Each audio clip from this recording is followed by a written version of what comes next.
ఒక చిన్న గ్రామం, పచ్చని పొలాలు, గుడిసె ఇల్లు. అందులో ఉండేది ఒక ముద్దైన కుటుంబం. నాన్న, తల్లి, ఇద్దరు చిన్నారులు.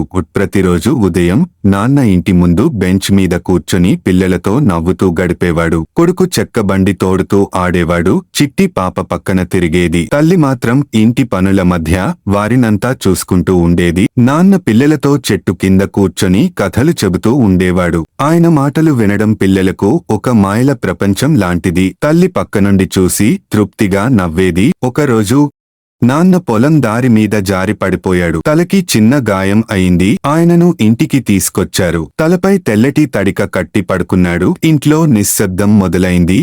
పిల్లలు, భార్య ఆయన పక్కన కూర్చుని మౌనంగా చూస్తున్నారు. భయం మనసులో. అయినా ఆ తల్లి ధైర్యం కోల్పోలేదు. తన పిల్లల్ని గమనించి వాళ్ల చేతుల్లో ధైర్యం నాటింది. కొడుకు కట్టెలు మోస్తూ వచ్చాడు. పాప తలపై నీళ్లు మోస్తూ తల్లిని సాయం చేస్తోంది. తల్లి ఒంటరిగా వంట చేస్తూ మనసులో వేల ఆలోచనలతో పోరాడుతోంది. ఆమె వంటలో తీపి లేదు, కాని ప్రేమ ఉంది. కొద్ది రోజులు గడిచాయి. తండ్రి మళ్లీ నడవడం మొదలుపెట్టాడు. ఆయన ఇంటికి వచ్చేటప్పుడు పిల్లలు పరుగెత్తుకుంటూ వచ్చి కౌగిలించుకున్నారు. తల్లి తలుపు దగ్గర నుండే చూస్తూ కన్నీళ్లు తుడుచుకుంది. తామర చెట్టు కింద మళ్లీ నవ్వులు మొదలయ్యాయి. తండ్రి కథలు చెబుతాడు, తల్లి భోజనం పెడుతుంది. పిల్లలు నవ్వుకునుటూ ఉంటారు. ఇది ఒక చిన్న కుటుంబం కాదు, ఒక గొప్ప బంధం. ఏళ్ల తర్వాత కొడుకు పెద్దవాడయ్యాడు. ఆయన అదే చెట్టు దగ్గర నిలబడి తండ్రి జ్ఞాపకాలతో మౌనంగా చూస్తాడు. ఆ చెట్టు, ఆ నీడ ఇంకా నాన్నను గుర్తు చేస్తాయి. తండ్రి కొడుకు చేతులు పట్టుకుని సూర్యాస్తమయం వైపు నడుస్తున్నారు. వెనక నెమ్మదిగా పడుతున్న నీడ.